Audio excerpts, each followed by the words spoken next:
Hindu calendar के अनुसार श्रावण माह की पूर्णिमा को रक्षाबंधन या कहें कि राखी का त्योहार मनाया जाता है। आओ जानते हैं कि इस त्योहार को मनाए जाने से संबंधित 10 पौराणिक मान्यताएं क्या हैं। पहली, भविष्य पुराण में कहीं पर लिखा है कि सबसे पहले इंद्र की पत्नी शची ने वृत्रसूर से युद्ध में इंद्र की रक्षा के लिए रक्षासूत्र बांधा था। इसलिए जब भी कोई युद्ध में जाता है तो उसकी कलाई पर कलाया मोलिया रक्षासूत्र बांधकर उसकी पूजा की जाती है। दूसरी कथा हमें स्कंद पुराण, पद्म पुराण और श्रीमद् भागवत पुराण में मिलती है।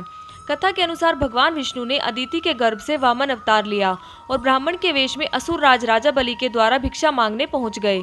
चूंकि राजा बलि महान दानवीर थे तो उन्होंने वचन दे दिया कि आज जो भी मांगेंगे मैं वही दूंगा। भगवान ने बलि से भिक्षा में 3 पग भूमि की मांग की। बलि ने तत्काल हाँ कर दी क्योंकि 3 पग भूमि ही तो देनी थी। लेकिन तब भगवान वामन ने अपना विशाल रूप प्रकट किया और 2 पग में सारा आकाश, पाताल और धरती नाप लिया। फिर पूछा कि राजन अब बताइए कि तीसरा पग कहाँ रखूं। तब विष्णु भक्त राजा बलि ने कहा, भगवान आप मेरे सिर पर रख लीजिए। और फिर भगवान ने राजा बलि को रसातल का राजा बनाकर अजर अमर होने का वरदान दे दिया। लेकिन बलि ने इस वरदान के साथ ही अपनी भक्ति के बल पर भगवान से रात दिन अपने सामने रहने का वचन भी ले लिया। भगवान को वामन अवतार के बाद पुनः लक्ष्मी के पास जाना था, लेकिन भगवान ये वचन देकर फंस गए और वे वहीं रसातल में बलि की सेवा में रहने लगे। उधर इस बात से माता लक्ष्मी चिंतित हो गई। ऐसे में नारद जी ने लक्ष्मी जी को एक उपाय बताया। तब लक्ष्मी जी ने राजा बलि को राखी बांध अपना भाई बनाया और अपने पति को अपने साथ ले आई। उस दिन श्रावण माह की पूर्णिमा तिथि थी।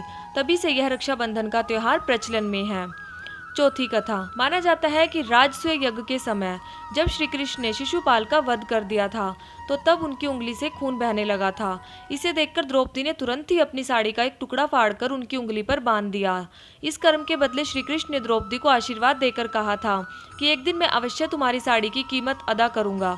इन कर्मों की वजह से श्री कृष्ण ने द्रौपदी के चीरहरण के समय उसकी साड़ी को इस पुण्य के बदले ब्याज सहित इतना बढ़ाकर लौटा दिया और उनकी लाज बच गई।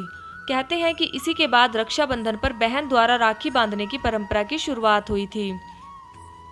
पांचवी कथा, उत्तर भारत में रक्षाबंधन वाले दिन अर्थात श्रावण की पूर्णिमा को राखी का त्योहार मनाया जाता है, जबकि दक्षिण भारत में समुद्री क्षेत्रों में नारियल पूर्णिमा का त्योहार मनाया जाता है। नारियल पूर्णिमा खासकर सभी मछुआरों का त्योहार होता है। मछुआरे भी मछली पकड़ने की शुरुआत इसी दिन से भगवान इंद्र और वरुण की पूजा करने से करते हैं। पूजा के दौरान विधिवत रूप से उन्हें केल के पत्तों के समुद्री किनारे नारियल अर्पित किए जाते हैं। इसलिए इस राखी पूर्णिमा को वहाँ नारियल पूर्णिमा भी कहते हैं।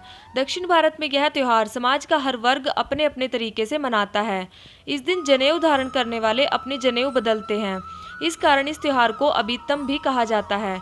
इसे श्रावणी या ऋषि तर्पण भी कहते हैं। छठी कथा, प्राचीन काल से ही राखी के रूप में मोली या कलावा बांधने का प्रचलन रहा है।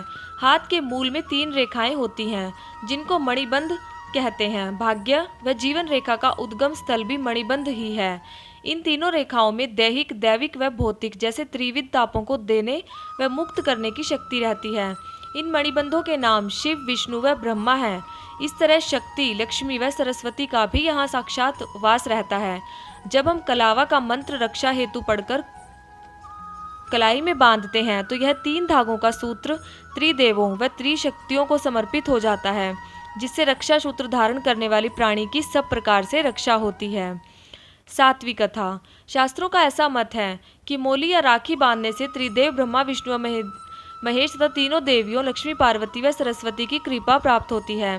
ब्रह्मा की कृपा से कीर्ति, विष्णु की कृपा से रक्षा तथा शिव की कृपा से दुर्गुणों का नाश होता है। इसी प्रकार लक्ष्मी से धन, दुर्गा से शक्ति, सरस्वती की कृपा से बुद्धि प्राप्त होती है।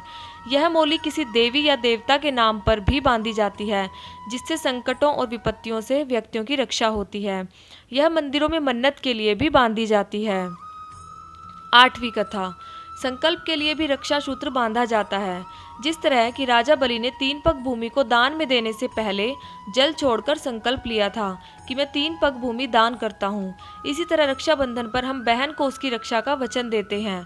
मोली बांधकर किए गए संकल्प का उल्लंघन करना अनुचित और संकट में डालने वाला सिद्ध हो सकता है। यदि आपने राखी या मोली बांधी है तो उसकी पवित्रता का ध्यान रखना भी जरूरी हो सकता है। 9वीं कथा, शास्त्रों के अनुसार मोली बांधने से उसके पवित्र और शक्तिशाली बंधन होने का एहसास होता रहता है और इससे मन में शांति और पवित्रता बनी रहती है। व्यक्ति के मन और मस्तिष्क में बुरे विचार नहीं आते और वह गलत रास्तों पर नहीं भटकता है। कई मौक़ों पर इससे व्यक्ति गलत कार्य करने से बच जाता है। 10वीं कथा। महाभारत में रक्षाबंधन के पर्व का उल्लेख है। जब युधिष्ठिर ने भगवान कृष्ण से पूछा कि मैं सभी संकटों को कैसे पार कर सकता हूँ, तब कृष्ण ने उनकी तथा उनकी सेना की रक्षा के लिए राखी का त्यौहार मनाने की सलाह दी थी। ओम नमो भगवते वासुदेवाय नमः। इस तरह की और जानकारी के लिए कृपया चैनल को सब्सक्राइब करें, लाइक करें, शेयर करें। धन्यवाद।